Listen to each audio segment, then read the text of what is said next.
परम पिता सदगुरु मौला, जिसको कोई सच्चे दिल से पुकारता है उस तक भावना जरूर जाती है, लेकिन सच्ची तड़प हो, सच्ची भावना हो, तो जिस तरह आप किसी को फोन करते हैं, फोन कॉल किसी के पास जाती है, आगे से बेल बजती है और आप जिसको फोन कर रहे हैं अगर वो सचेत है तो बजते हुए फोन की घंटी वो जरूर सुनेगा, उठाएगा और आप बातचीत कर पाएंगे।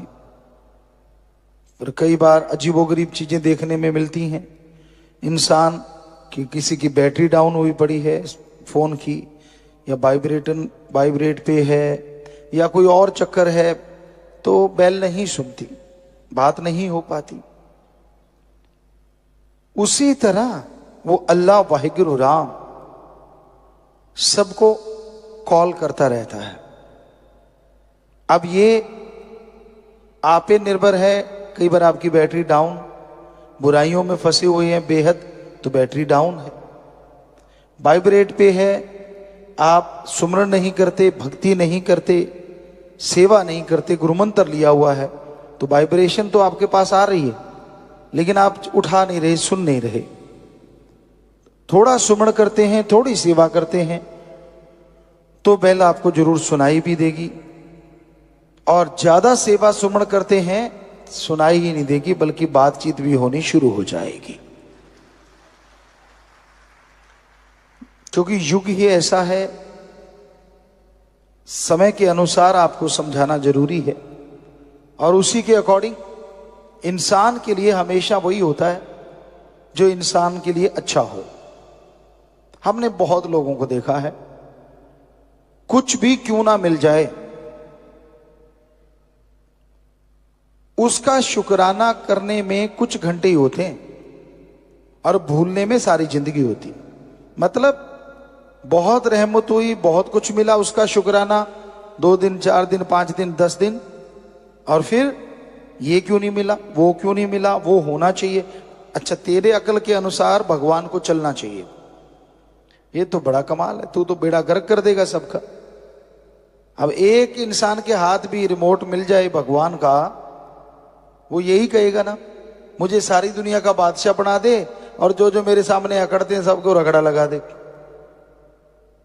फिर तो अकेला ही रह जाएगा, प्रजा तो बचेगी नहीं, कर लेना राज किस पे करेगा। पर भगवान का रिमोट किसी के हाथ होता नहीं, ना कभी हुआ ना कभी होगा। वो तो अपनी मर्जी का मालिक है, उसे कौन रोक टोक सकता है, और अपनी मर्जी के अनुसार ही वो लोगों का भला करता रहता है। उसे जो अच्छा लगता है, उसे जो सही लगता है वो वही करता है।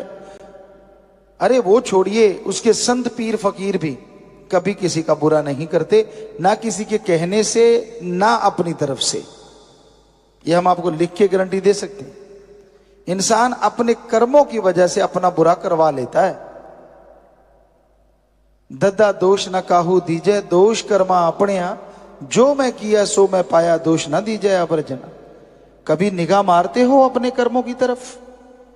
कभी ध्यान देते हो कि भाई मैंने क्या क्या कर्म कर रखे हैं? देते भी हो तो इग्नोर कर देते हो, सारी दुनिया ही करती है, मैं कौन सा नया कर रहा हूं, ये तो चलता है, वो तो चलता है। बचनों के परकच्चे आप उड़ाओ, और भगवान ने फायदा ने किया, दोष भगवान को दो।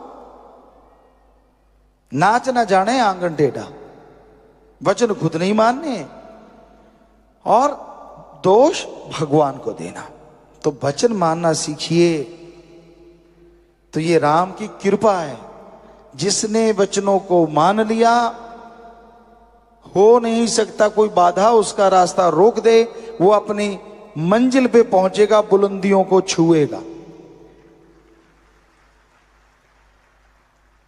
वचनों के परकच्चे आप उड़ाते रहते हो, गलतियां आप करते हो, और दोष सारा अल्लाह वाहिगुरु सतगुरु राम को देते रहते हो। ये तो गलत बात है ना भाई। अपनी कमी निकालो, अपनी कमियों को दूर करो। सत्संग में सिर्फ राम नाम के लिए आते हैं, पर कुछ लोग गलत सोच के लिए भी आते, फिर कुलों तक रगड़ा लगता है। खुद के तो लगना ही लगना है, आगे भी रगड़ा पीछे भी रगड़ा, कुलों तक जाती है बात। क्योंकि सत्संग में एक ही चीज पे फोकस होना चाहिए, राम, अल्लाह, वाहिगुरु, गॉड, खुदा, उसकी तरफ ध्यान होना चाहिए। पीर फकीर राम की बात करते हैं, फकीर की बात सुनो और ध्यान राम में रखो। जब आपकी ध्यान इधर उधर दौड़ता है, कौन क्या कर रहा है, वो क्या है, वो फलां क्या है, ओवर क्लेवर मत बनो, रगड़े जाते हैं ऐसे इंसान। गलत कर्म इंसान को दुखी करता है और अच्छा कर्म इंसान को और खुशियां बख्श देता है।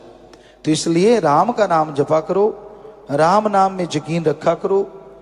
क्योंकि राम नाम का जाप करते हुए ज्यों ज्यों आप आगे बढ़ेंगे, त्यों त्यों आपके कर्म खत्म होते जाएंगे, यानी पाप कर्मों से मुक्ति मिलेगी और अल्लाह वाहिगुरु गॉड खुदा रब की खुशियों से माला माल आप होते चले जाएंगे। धन धन सतगुरु तेरा ही आशा। सभी साध संगत जी से निवेदन है कि मेरा चैनल जरूर सब्सक्राइब करें जी। धन धन सतगुरु तेरा ही आसरा।